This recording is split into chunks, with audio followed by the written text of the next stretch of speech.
Globalisation यानी वैश्वीकरण, ये शब्द हम सबने कितनी बार सुना है ना? कभी न्यूज में, कभी किताबों में। पर इसका हमारी जिंदगी से क्या लेना देना है? जिस फोन पर हम ये सब देख सुन रहे हैं, जो कपड़े हमने पहने हैं, इन सब पर इसका क्या असर है? चलिए आज इसी बड़ी सी पहेली को कुछ आसान कहानियों और तस्वीरों से समझने की कोशिश करते हैं। तो चलिए ग्लोबलाइजेशन को किसी भारी भरकम परिभाषा से नहीं, बल्कि 3 लोगों की छोटी छोटी कहानियों से समझते हैं, जिनकी जिंदगी इससे सीधे सीधे जुड़ी हुई है। तो सबसे पहले मिलते हैं जनार्दन से।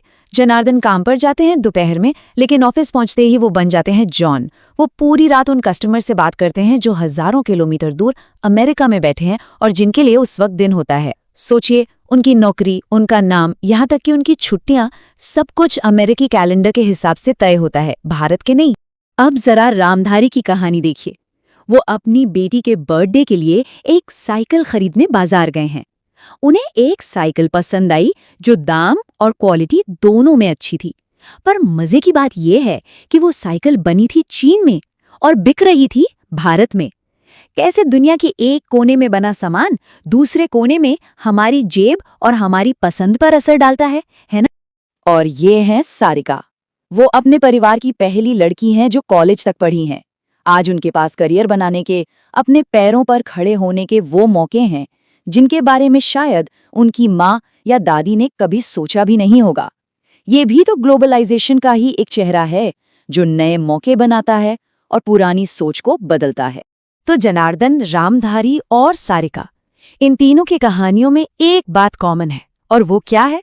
चलिए अब जरा इन अलग अलग धागों को जोड़कर पूरी तस्वीर देखते हैं। तो असल में ग्लोबलाइजेशन का मतलब बहुत सिंपल है। इसका मतलब है फ्लो, यानी प्रवाह। दुनिया भर में चीजों का, लोगों का, विचारों का एक जगह से दूसरी जगह बहना, जिससे हम सब एक दूसरे से और करीब आ गए हैं। अब सवाल ये है कि ये फ्लो, ये प्रवाह आखिर है किस चीज का? तो ये मुख्य तौर पर 4 तरह का होता है। विचारों का फ्लो, यानी आइडियाज का एक जगह से दूसरी जगह जाना। पूंजी का फ्लो, यानी पैसे का दुनिया भर में इन्वेस्ट होना। वस्तुओं का फ्लो, यानी सामान का अलग अलग देशों में बनना और बिकना। और हाँ, लोगों का फ्लो, जो बेहतर काम या बेहतर जिंदगी के लिए एक देश से दूसरे देश जाते हैं। अच्छा, एक बात सोचने वाली है, ये सब तो शायद पहले भी होता होगा, है ना? तो फिर नया क्या है? नया है स्पीड और स्केल। मतलब जिस रफ्तार और जितने बड़े पैमाने पर यह प्रवाह आज हो रहा है, वैसा पहले कभी नहीं हुआ। और इसका सबसे बड़ा कारण है टेक्नोलॉजी।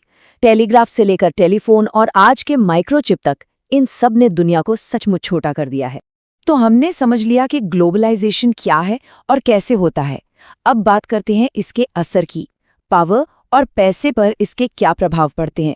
कौन इससे ताकतवर बनता है और कौन कमजोर? यहाँ पर ना ग्लोबलाइजेशन का एक बड़ा ही मजेदार पैराडॉक्स, एक विरोधाभास सामने आता है। एक तरफ ये सरकार की ताकत को कम करता है, जैसे सरकारें अब हेल्थ और एजुकेशन जैसी चीजों से हाथ खींच रही हैं और सब कुछ मार्केट पर छोड़ रही हैं। लेकिन दूसरी तरफ यही ग्लोबलाइजेशन नई टेक्नोलॉजी की मदद से सरकार को पहले से ज्यादा ताकतवर भी बना रहा है। अब सरकारें अपने नागरिकों पर पहले से कहीं ज्यादा नजर रख सकती हैं। और इसी इकोनॉमिक इम्पैक्ट को लेकर कुछ क्रिटिक्स, कुछ आलोचक एक बहुत ही तीखी बात कहते हैं। उनका मानना है कि ये जो आर्थिक वैश्वीकरण है, ये असल में एक तरह से दुनिया का रीकोलोनाइजेशन है। मतलब अमीर और ताकतवर देश एक बार फिर गरीब देशों पर अपना दबदबा बना रहे हैं, बस तरीका नया। तो इकोनॉमिक ग्लोबलाइजेशन को लेकर ना 2 खेमे बने हुए हैं। एक तरफ है इसके सपोर्टर्स, जो कहते हैं कि इससे तरक्की आती है, व्यापार खुलता है और सबको फायदा होता है। और दूसरी तरफ है इसके आलोचक, जिनका तर्क है कि इसका फायदा सिर्फ कुछ गिने चुने अमीर लोगों को होता है, जबकि गरीब और ज्यादा गरीब हो जाता है। और ये जो असमानता की बात है, वो इन तस्वीरों में बिल्कुल साफ दिखती है। एक तरफ चमकती हुई ऊंची ऊंची इमारतें हैं जो तरक्की का प्रतीक हैं, और ठीक उसके बगल में लोग गरीबी के खिलाफ प्रदर्शन कर रहे हैं। ये तस्वीरें हमें याद दिलाती हैं कि ग्लोबलाइजेशन की चमक शायद सब तक बराबर नहीं पहुंची है। ये कार्टून तो कमाल का है। ये दिखाता है कि कैसे दुनिया को लेकर हमारी चिंताएं ही बदल गई हैं। एक जमाना था जब कहा जाता था कि खाना बर्बाद मत करो, क्योंकि भारत और चीन में लोग भूखे हैं। और आज कहा जा रहा है कि होमवर्क ठीक से करो, वरना भारत और चीन के लोग तुम्हारी नौकरी ले लेंगे। मतलब डर अब भुखमरी का नहीं, बल्कि कंपटीशन का है। अच्छा, तो असर सिर्फ पॉलिटिक्स और इकोनॉमी पर ही नहीं रुकता, इसका असर तो हमारी संस्कृति पर भी पड़ता है, हमारे खाने पीने, पहनने ओढ़ने और सोचने के तरीके पर भी। और कल्चर पर इसके असर को लेकर भी दो अलग अलग बातें कही जाती हैं। कुछ लोगों को डर है कि पूरी दुनिया पर वेस्टर्न कल्चर हावी हो रहा है, जिसे मजाक में मैकडॉनल्डाइजेशन भी कहते हैं। उन्हें लगता है कि इससे हमारी अपनी लोकल संस्कृतियां खत्म हो रही हैं। वहीं दूसरी तरफ कुछ लोग मानते हैं कि कल्चर कोई रुकी हुई चीज नहीं है, वो हमेशा बदलता है। बाहरी असर से हमें नई चीजें मिलती हैं, हमारी पसंद का दायरा बढ़ता है और एक नई मिलीजुली संस्कृति जन्म लेती है। तो जाहिर है, जब इतने बड़े बदलाव होंगे तो कुछ अच्छे होंगे, कुछ बुरे, और इसी वजह से दुनिया भर में इसका विरोध भी हुआ है और लोग इसके ऑल्टरनेटिव्स, इसके विकल्प की तलाश कर रहे हैं। देखिए, ग्लोबलाइजेशन के खिलाफ जो प्रोटेस्ट है वो भी अब ग्लोबल हो चुका है। दुनिया के हर कोने में लोग और सामाजिक आंदोलन इसके खिलाफ आवाज उठा रहे हैं, खासकर गरीब देशों पर पड़ने वाले इसके बुरे असर को लेकर। इसी विरोध को एक आवाज देने के लिए एक प्लेटफॉर्म बना जिसका नाम है वर्ल्ड सोशल फोरम या WSF। ये दुनिया भर के एंटी ग्लोबलाइजेशन एक्टिविस्ट्स को एक साथ लाता है।